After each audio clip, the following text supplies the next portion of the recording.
Bom, como nós prometemos na aula passada, aquela aridez da aula passada, aquele recurso à filosofia, todo aquele raciocínio, agora será compensado com esta aula de hoje, em que nós vamos apresentá-los, os nossos dois grandes produtores, o produtor P1 e o produtor P2. E nós vamos observar na ação deles o ato de produção, depois a vinda deles para o mercado e finalmente a troca e o consumo, que não está aqui, mas nós vamos acompanhar, apesar de não ser permitido, né, porque ninguém permite a entrada de um indivíduo no lar, que é uma coisa sagrada. Ninguém sabe porque o lar é sagrado, ninguém pode entrar, é porque o lar é um local de consumo, é por isso que ele é sagrado, que ninguém entra. Você pode assistir à produção, você pode assistir ao mercado, mas no consumo não. Aí só entra quem você quiser. Mas nós vamos bisbilhotar e vamos entrar também na esfera do consumo e ver os nossos dois produtores. Então, primeiro momento, os dois produtores vão iniciar a produzir os seus produtos. Então vamos apresentar o produtor P1, lá está ele, está na sua oficina, ele é um alfaiate, portanto ele está costurando o casaco que depois ele levará ao mercado. E aqui está o produtor, agricultor, está aqui cultivando. A gente não vê o que ele está cultivando, mas eu passei lá, conversei com ele, ele me disse que estava cultivando batatas. Portanto, esse aqui é o homem que vai produzir as batatas. Inicialmente, na produção, o que é que nós assistimos? O produtor P1 está trabalhando, portanto, está gastando energia. Gastando energia, ele está criando um valor. Está aqui o símbolo. O valor ele está criando, portanto, este valor está apenas na cabeça dele. Só ele sabe que ele está gastando energia. Não tem ninguém lá olhando, ninguém está medindo as horas que ele está trabalhando. Portanto, ele é que vai computar isso. É por isso que a gente diz que nesse momento, na criação do valor, o valor é puramente ideal. Só a pessoa que está trabalhando é que sabe o esforço que está fazendo. A mesma coisa vai acontecer aqui com o produtor P2. O produtor P2 está criando o valor V2 ao mesmo tempo. Este valor V2 também está dentro da sua cabeça. Nesse estágio, os valores são o que nós chamamos de valores ideais. Então, uma vez feita essa observação, então isto aqui é uma pura observação. Nós vamos introduzir aqui a nossa lente especial para ver, agora, utilizando o recurso da economia política, o que é que está se passando aqui neste quadro, na área da produção. Em primeiro lugar, este produtor está criando o valor V1, que é simultaneamente o valor de uso 1, que são os casacos. A força de trabalho dele é a força de um alfaiate, vocês estão vendo aqui, não é? Ele é um produtor especializado, ele faz casacos, portanto, ele é um homem que sabe fazer casaco, é um alfaiate. Ele está utilizando os meios de produção, os instrumentos. Aqui a gente está vendo a agulha, mas ali naquele cantinho ali deve ter uma máquina de costura, tem aqui a tesoura. Portanto, o nosso produtor está utilizando esses meios de produção, que são os instrumentos, e a matéria-prima, que é o fio. Aqui o fio é a matéria-prima que ele está usando para fazer o casaco. Por simplificação. E o que é que vai acontecer? Com isto, se a gente junta a força de trabalho com os meios de produção, nós teremos o valor de uso 1, que é exatamente o casaco. Então vamos deslocar agora a nossa atenção para o nosso produtor P2, que é o agricultor. O que é que está acontecendo nesse momento? A produção, no caso dele, é a criação do valor 2, que por enquanto está na cabeça dele, é um valor ideal, e o valor do uso 2, batatas. Como ele é um bom produtor, ele sabe que essas batatas são boas, são de boa qualidade. Portanto, ele está efetivamente produzindo um valor de uso 2. A sua força de trabalho é de um agricultor. Os meios de produção que ele utiliza são os instrumentos, a enxada, etc. E a terra, que é o meio de produção fundamental para ele. E mais ainda a matéria-prima, sementes, de onde sairão as batatas. Muito bem, com isto, juntando a sua força de trabalho especializada de um agricultor, mais os meios de produção, estes meios de produção aqui, ele está criando o valor de uso 2, que são as batatas. Muito bem, então, estamos na esfera da produção. Terminou a produção, temos produzidos um casaco e as batatas. O que é que vai acontecer então? Os produtores terão de se deslocar para o mercado. Lá vem um, chegou o alfaiate no mercado, e o agricultor também não vai perder essa oportunidade. Vai para o mercado também, e os dois produtores agora no mercado vão se encontrar, vão bater um papo, tal, como é que vai a mãe, coisa, a família, etc. Mas a intenção deles é precisamente trocar as mercadorias. O que é que acontece aqui? O produtor P1, o nosso produtor alfaiate, tem na cabeça dele o valor da sua mercadoria, ou seja, ele sabe que gastou um certo número de horas para produzir aquele casaco. E o produtor P2, o agricultor sabe que gastou na produção dessa mercadoria uma certa quantidade de tempo que a gente está simbolizando ali como valor V2. Colocamos agora a nossa lente especial para examinar com a teoria que nós desenvolvemos o que está acontecendo por trás disso aqui. Para o alfaiate P1, ele criou um casaco que é ADM1. Mas o valor de uso 1 é ideal para o alfaiate. O que é que isso significa? Que aquele valor está na cabeça dele. Por que é que está na cabeça dele? Porque ele acabou de criar um não valor de uso. Ele criou um casaco. Como ele é um alfaiate competente, ele sabe que esse casaco é ótimo, mas ele não precisa de casacos. O guarda-roupa dele já está cheio de casaco, aquele casaco para ele não serve absolutamente para nada.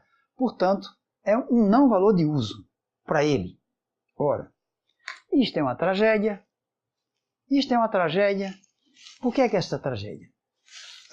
Eu vou fazer algumas considerações sobre ela, portanto eu vou apagar isto aqui. Por que é que isto é uma tragédia? Porque o produtor alfaiate, ele está com fome. É por isso que ele foi para o mercado. Ele não está com frio. Mas o valor, ele sabe que é um bom trabalhador, então ele criou um excelente casaco. E esse casaco tem valor. Mas para ele, esse casaco não tem nenhum valor, porque o valor que está na cabeça dele não pode ser consumido, já que ele tem nas mãos uma inutilidade.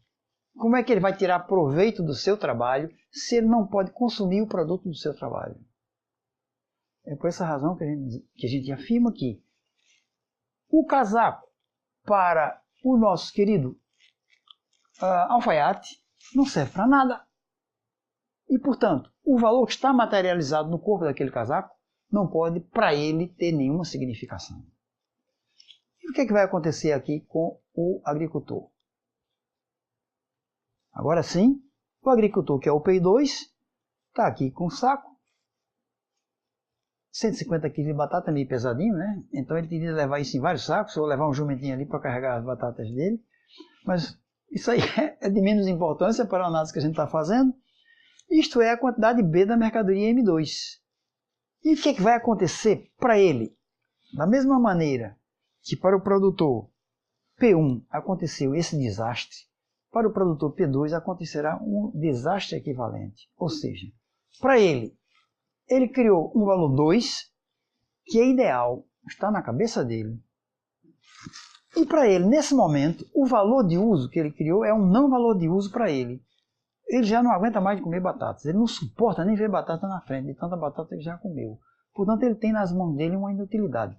Como ele tem nas mãos uma inutilidade, ele não pode consumir o resultado do seu trabalho. E o trabalho dele, para ele, é absolutamente inútil. Trabalhou em vão se o valor se mantiver pregado, agregado ao corpo das batatas. Porque este corpo é uma inutilidade para o produtor P2. Foi por causa disto que os outros saíram de casa, estava tão quentinho, estava tão agradável em casa, nas suas oficinas, mas eles tiveram de sair e ir para o mercado, porque eles estão vivendo uma profunda angústia de ter trabalhado e não poder consumir o produto do seu trabalho.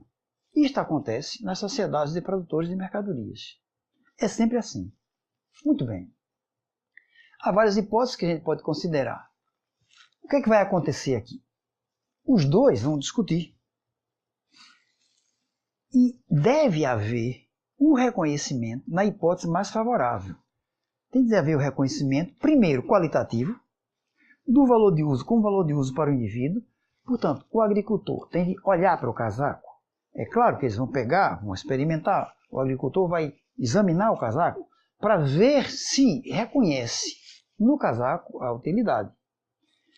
E o alfaiate vai pegar a batata, examinar, pegar de uma por uma para ver se a batata está bichada, está podre, é de boa qualidade para ele. Portanto, a primeira identificação que se dá no mercado é precisamente a identificação da utilidade. Ora, isto aqui é tão básico que se isto não for identificado, se os dois, no caso a gente só tem dois produtores, né? Se os dois não reconhecerem a utilidade do produto do outro, acabou a brincadeira, cada um volta para casa, na maior frustração, não vai haver troca nenhuma e a gente tem de acabar o curso porque não pode continuar a analisar o problema. Por essa razão, nós vamos admitir a hipótese mais favorável, que é esta aqui. Os dois produtores vão reconhecer a utilidade dos produtos dos outros. Há um reconhecimento cruzado. Muito bem, este é o reconhecimento qualitativo, mas não basta. Então, cada um olha para a mercadoria do outro e diz, não, aquele casaco é bom. Diz um outro, diz, sim, aquelas batatas, aquele cara até que é um bom agricultor. As batatas dele estão ótimas. Mas aí vai começar a segunda parte da discussão, que é o reconhecimento quantitativo. A igualdade entre as quantidades de trabalho gastas por cada um. Eles vão começar a negociar. Um vai dizer, bom, eu gastei 2 horas para fazer, eu gastei umas 5 horas para fazer esse casaco. Por quantas batatas eu vou querer trocar? Por quantos quilos de batata? Eu acho que eu vou querer uns 200 quilos. O produtor da batata vai dizer, ih, cara, eu trabalhei, foi duro, o sol estava quente, eu trabalhei feito um danado para produzir as minhas batatas. E este cara, com aquele casaquinho ali, é bom, eu sei que o casaco é bom, mas eu vou só dar 80 batatas, 80, não é em vez de 150, eu vou dar só 80 quilos. E os dois vão começar a discutir. Essa discussão é onde se dá, o objetivo dela é estabelecer a relação quantitativa entre as duas mercadorias. E a mensuração vai se dar pela quantidade de trabalho que cada uma delas contém. Estamos admitindo, aqui no nosso exemplo, que esta relação foi de um casaco para 150 quilos de batatas. Foi essa a relação que nós estabelecemos e foi isso que os dois produtores identificaram. Muito bem, reconheceram a utilidade das mercadorias cruzadas e agora estabeleceram que, bom, medindo o trabalho, o que eu gastei, o que ele gastou, depois de uma certa discussão, chegaram a esse acordo, que o casaco vai valer 150 quilos de batatas.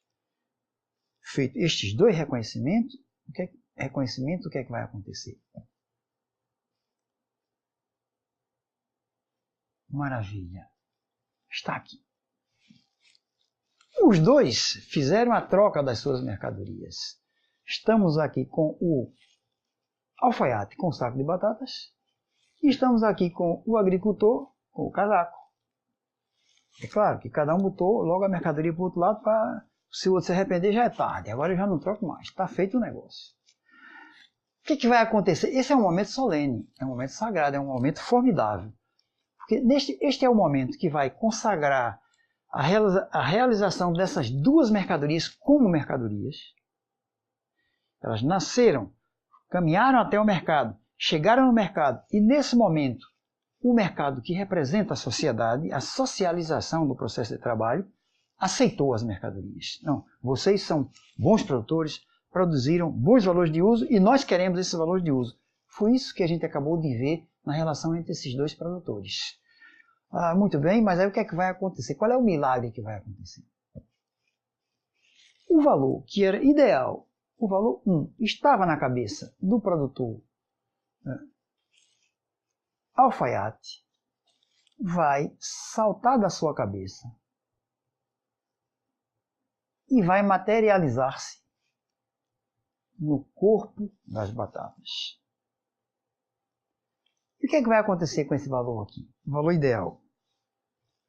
O valor ideal vai saltar da cabeça do produtor agricultor e vai materializar-se no corpo do casaco. Querem ver outra vez? A gente pode andar para trás e verificar o que é que vai acontecer. Porque esse é um momento extremamente importante, que é a materialização do valor. É o momento em que o valor ideal encontrará uma forma de manifestação. Vejam bem que esta forma de manifestação só é encontrável no corpo da outra mercadoria, no seu próprio corpo. Isto não era possível, porque isto aqui, para este produtor, era não valor de uso. Agora que este produtor adquiriu um valor de uso, essa materialização se tornará possível e o valor encarnou-se, passou a existir como fenômeno e por essa razão ele pode ser medido, pegado, pesado. A mesma coisa para o valor V2, que era ideal, vai materializar-se no corpo do casaco. É por isso que eu disse que esse momento é um momento formidável. As mercadorias passam a existir definitivamente como mercadorias. O que é que nós temos? O valor 1 materializado no corpo do valor de uso 2. E aqui do lado de cá, o que é que nós temos? O valor 2 materializado no corpo da mercadoria do valor de uso 1. Vamos colocar aqui agora a nossa lente especial para a gente fazer a nossa análise agora do ponto de vista da economia. Como é que a nossa lente nos permite ver essas duas relações? O valor de uso 1 e o valor de uso 2 foram reconhecidos socialmente. Os nossos dois produtores neste mercado abstrato, nessa criação que nós fizemos, eles representam a sociedade. Então, neste momento, os valores 1 e 2 foram reconhecidos socialmente. A sociedade aceitou esses valores de uso como valores de uso. Mais ainda, os valores 1 e 2 foram reconhecidos socialmente e encontraram valores de troca onde se manifestam.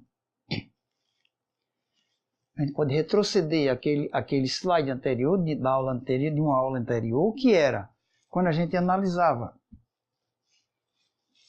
quando descobriu o valor de troca e descobriu o valor, e já definiu, já viu que o valor de troca é a forma de manifestação do valor. Vocês agora estão assistindo porque a gente fez aquela afirmação. E a gente está vendo materialmente com esses gráficos como é que se dá o fenômeno na vida real.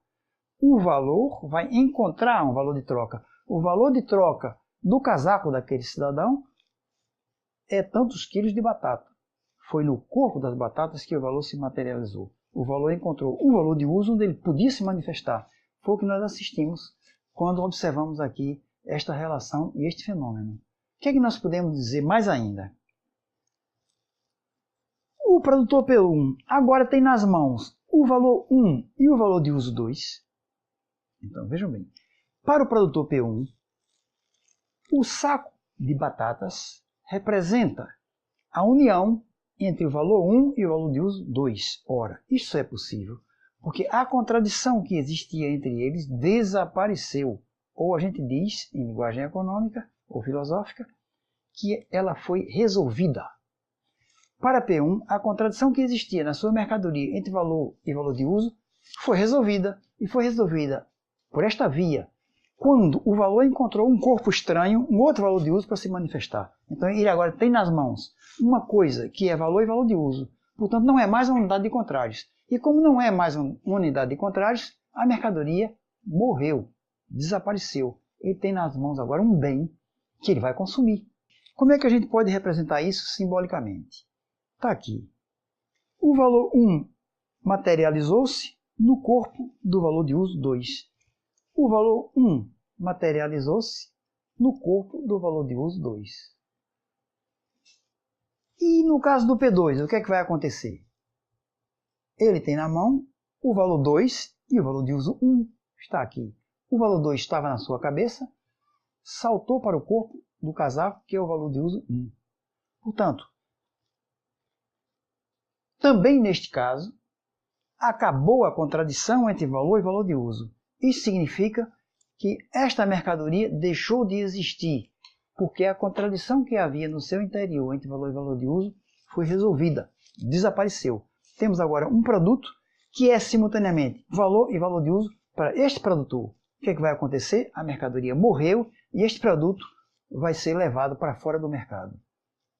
Esquematicamente, nós podemos apresentar também a mesma coisa. O valor 2 materializou-se ou manifestou-se no valor de uso 1. O que foi que aconteceu, portanto, na troca?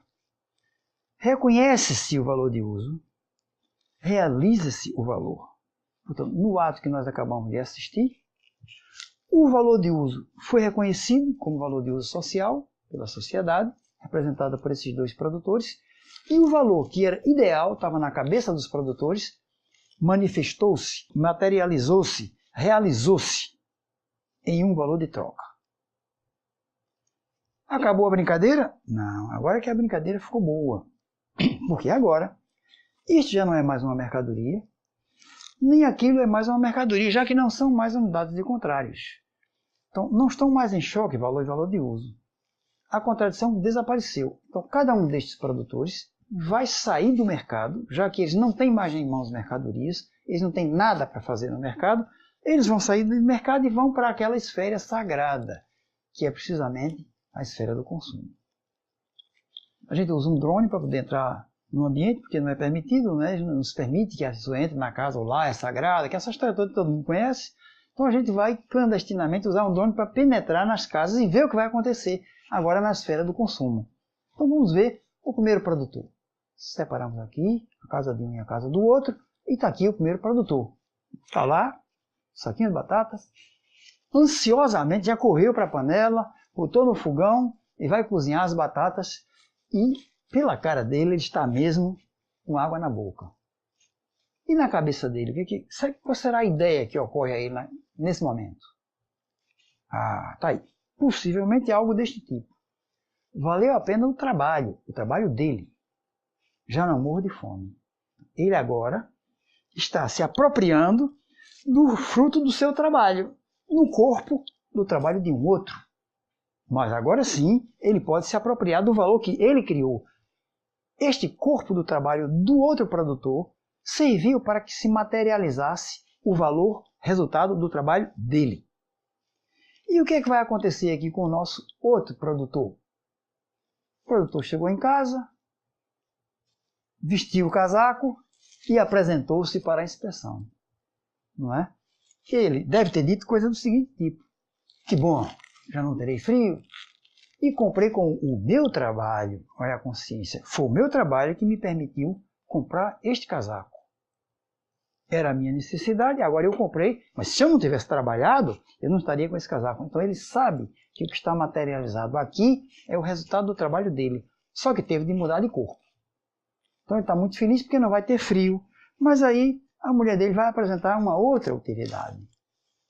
Nós falamos aqui que as mercadorias, elas satisfazem a necessidade do corpo e do espírito, então a mulher dele já apresentou uma outra utilidade. E ficaste mesmo bonito. Ele não tinha pensado provavelmente nessa utilidade, mas agora sim descobriu que ele comprou duas utilidades. Uma que satisfaz o corpo e a outra que satisfaz o espírito, não dele, mas da sua senhora. A gente coloca aqui a nossa lente especial e vai verificar então, na fase final aqui das nossas conclusões, o valor de uso realiza-se no consumo. Vejam bem, o valor de uso é, portanto, reconhecido no mercado, reconhecido, ele é inerente às coisas, ele está nas coisas, ele virou uma propriedade das coisas, do casaco e das batatas. Só que esta propriedade tem de ser reconhecida e esse reconhecimento é feito no mercado. Não foi no mercado que se deu a utilidade às coisas. No mercado se reconheceu a utilidade das coisas.